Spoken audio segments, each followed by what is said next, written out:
And that's correct, Kathy. Obviously, political parties were out today. We saw the leader of the DA, John Steenhuisen, in Tshwane, and also the Deputy Secretary General of the ANC, Jesse Duarte, in Cape Town. Obviously, there will be a lot of promises made by these political parties, including their manifestos. So what we will try to do between now and the election is to dissect some of those manifestos and also get some of the answers that our viewers may have. And today we do have the founder of the One South Africa movement, Mmusi Maimane, who was out today in Mfuleni announcing independent candidates. Well, Kathy, the main question, obviously, I think the first question is the one question you've just asked as to, we know you, Mr. Maimane, to be the leader of One South Africa movement, and now we hear of I think they call it the New Horizon movement. Yeah. How is this going to work, and what is the relationship?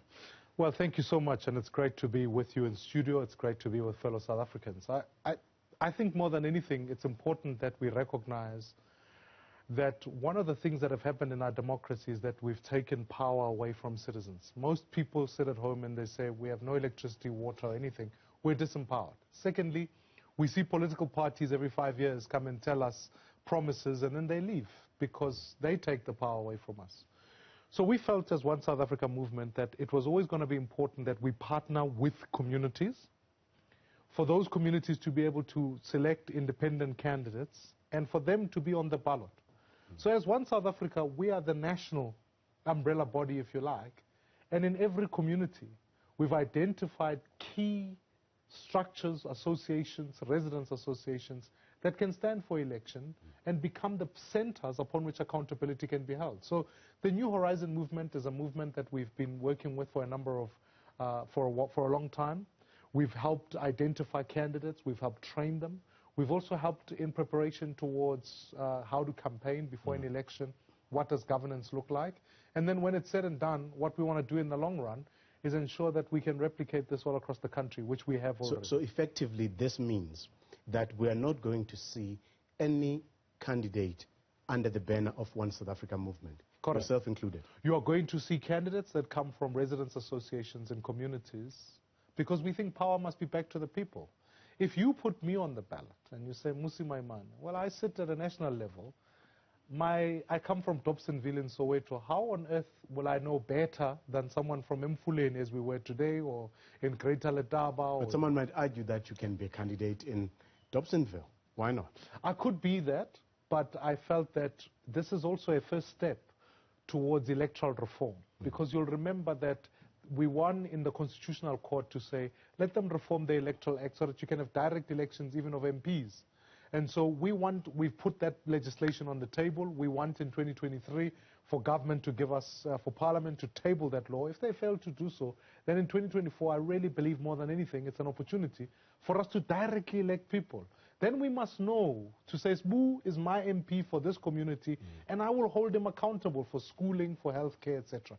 That is the journey, so we stop state capture, we stop political dominance. So effectively, before we move on quickly, Mmusi Maimane will not be in any ballot papers, not contesting in this... not in the local government elections. Mmusi Maimane will be back, will certainly be contesting in 2024, and I still believe that even the election of the president needs to be a direct election, and that's why I believe strongly we need to be able to contest in 2024 and say, you want to stand for president, you want to stand for president, let's make sure we can interrogate you and know where you come from. Sure. Now, I think for the benefit of the viewers, just to unpack, because I'm sure there's still a lot of confusion as to why you needed to go under the banner of the New Horizon movement. One of the things that you said in your release today is that you're also taking advantage of Section 15 of the Electoral Act. Now, that's the section that empowers community organizations or movements to contest elections without them being political parties. Correct. And someone might say, so that the reason for that is that so that they can benefit from the PR votes, which comes from the consolidation of all the votes that would have come. But someone might say that if you fail to get a ward, and then to want to take advantage of the proportional representation system, that it is some kind of a backdoor or manipulation of the existing rules to make sure that you get candidates or you get PR seats without actually contesting or being represented in any ward. How do you respond to that? I think first and foremost, I don't go into an election planning for failure. I really do plan for success. And the second thing is that the process with which we select candidates, we wanted to make sure that there's a diversity of skills. So you might find someone who loses out on the function of popularity in a ward because maybe the big parties put more money, they do all of those things. But it doesn't change that they're an accountant. It doesn't change that they are people with water management skills, and you need those in council also. Sure. And that's the precise reason why you need proportional representation. We would ordinarily not say that, of course, you need both ward and PR, and I think the candidates that I engaged today, some of them, one of the young people who was there, young guy, and I want to encourage young people to get behind young candidates, was in the top 20 leaders in the leadership contest. Sure. This is a young guy that I think would serve well. He may not very well win the award. We're backing him to do that. But if he doesn't, I'd want him to be in that council because he'll bring new ideas, fresh ideas, and that's what we want for democracy at local level. Now here's a part, and I hear that. And the reason why I was asking that question is that you launched in Mfuleni, and Mfuleni is a council that was won by the ANC. I think they had about 55% in 2016, followed by the DA with about 25%, and the EFF with about 12%. And the independent candidates in that municipality only got 1% of the vote. And now you're contesting every ward in that municipality. One, why are you so focused on Mfuleni? Why Mfuleni as an area? Well, you know, Sbu, in life and I've been through many municipalities across the country. I really have. And the privilege of my job has been to engage citizens. I think all of us as citizens need to be able to go to Mfuleni. First of all, given the history and the significance of Mfuleni, given Sharpeville, Boipatong, etc., I think the ANC government there has done a complete disservice to the people of Mfuleni. To say that there are roads in Mfuleni would be to dignify those potholes. To say that there's sewage running down the streets, you know, English is a limitation, and so when we call it sewage, it dignifies the thing. But abantu bethu bayasokola pa. There are people are drinking the worst kind of conditions possible. So if there's a municipality that needs change, I think it's Mfuleni. And I think it's fair enough to say that the ANC has arrived there and looted. It is fair enough. And I think it's fair enough to also say, more than anything, by the Auditor General standards and by Gauteng's government standards, that it is one of the worst performing municipalities in the country. So if there's an urgent need for change, it ought to be in Mfuleni. It's for communities like Mfuleni that you want to work. Because in truth, perhaps maybe a metro and another community may very well have resources. And I may argue, as I've said, that given those failures, and I know that Mfuleni, I think they owe Eskom about 3.5 billion. There was a recent judgment in favor of Eskom in relation to the money that they owe to the power producer. But also going back to my question, you have 1% of the vote going to independent candidates. What makes you think that the candidates that you are fielding for this election will do any different? Well, firstly, I think let's interrogate why independents don't do well, right? Often they don't do well because they're not well trained. They don't do well because often they're not well resourced. They don't have money. And more than anything, they often don't craft a message appropriately, which is what the big parties do almost automatic. And it's the luxury of having been in a big party that you understand actually what it takes to work in an election. It's not just popularity by saying I'm available, but it also requires the election machinery. It requires you to be able to say, how do I get people to the polls, get them registered, etc. So we've offered that. So immediately, the candidate that is standing before you is already immediately better than what they were in 2016. The second issue is this, is I think all of us have watched state capture movies play in front of us in the last 2 years that have all said to us, do we really want these big political parties to continue to capture the state? So I think contrast that to perhaps maybe 2016, state capture wasn't as ventilated as it is. And I would argue right here on this show that state capture is the beginning of corruption. It's not corruption itself. In that a party, a big party, goes out to want to capture the state. That you can corrupt it after is what happens when you can buy one individual and get the whole party. Whereas now what we're saying is that given the discrediting of all of that, put an independent on the table, because even if you were to buy that independent, you wouldn't be able to get the rest for free because they're all independent. Whereas in a big political party, buy the leader that brings me to, and get everybody. That brings me to my next question, that you're fielding independent candidates, and they are independent. It may well be that they are contesting the wards that they are contesting under the banner of the New Horizon movement. Yeah.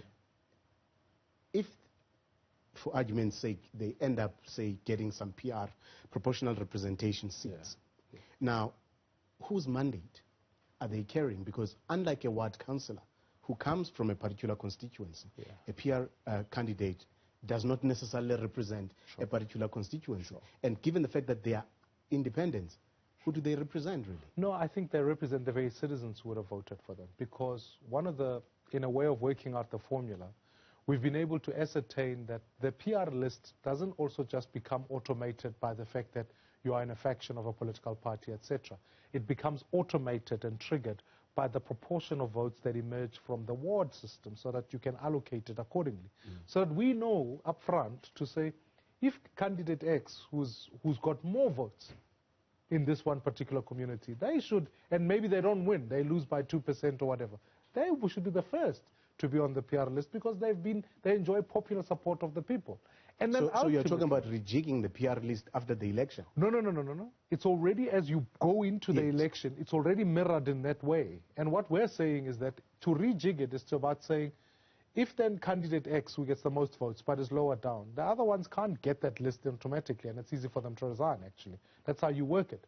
But the main important thing why you would do that is because it's the same community that must remove them. So when you say to me, whose mandate are they carry, they still carry the mandate of the community, because if the community is dissatisfied the argument with it, here could be that they can remove them. I can remove a PR councillor, right? Because they're directly elected. But now you have a PR candidate who does not take orders from any broader movement, or unless you are telling me that the That is what I'm telling you. I'm telling you that under all associations that we've put together, included in their constitutions, is to say if the community triggers a motion to say, Sbu, it's not working for us anymore, or Sbu is corrupt, or Sbu is doing X, Y, and Z, they should be able to write to the organization so that the organization can remove the person. So democracy works on that basis. So they're not independents then?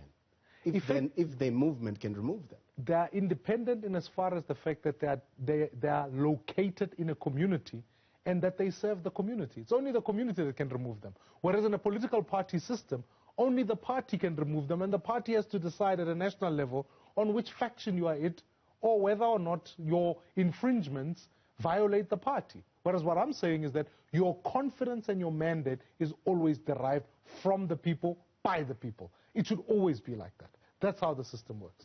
Now, you've told us that I think there's 25 candidates. 45. In Mfuleni. And that you're contesting 12 municipalities. Which are some of these municipalities where you'll be fielding candidates? Well, let me give clarity to that statement. The 45 are just for the Mfuleni area, and we've looked at that to say they represent different wards there. So the Greater Vaal area, Sebokeng, all of that. So that's where that sits. But what we've done is, this is not something we're only doing in Mfuleni. We're doing it across the country. So you can go to Greater Letaba. There are candidates there. You can go to Ekwa in the Eastern Cape. You can go to Queenstown. You can go to Bojanala region in the northwest, where I can look at JS Moroka. So all across every province, we've identified a municipality. We've identified an association. We've built some associations. We work with them in partnerships so that we can bring change. We believe democracy must be power to the people. That's what we're working on. And that's why even now I'm asking people, go register to vote, because when people are registered to vote, they can express their power. Local government is less ideological. Local government is about, let's get the potholes filled, let's get the lights on, let's get the water running, and that's what we promised to do in these elections. Right. Mmusi Maimane is the founder of the One South Africa movement, and I think with that conversation you'll probably, as the viewers, be able to get an understanding of how the relationship with the New Horizon movement will work. And I guess now we are only 6 weeks away from that crucial local government election. Thank you very much for your time, but do not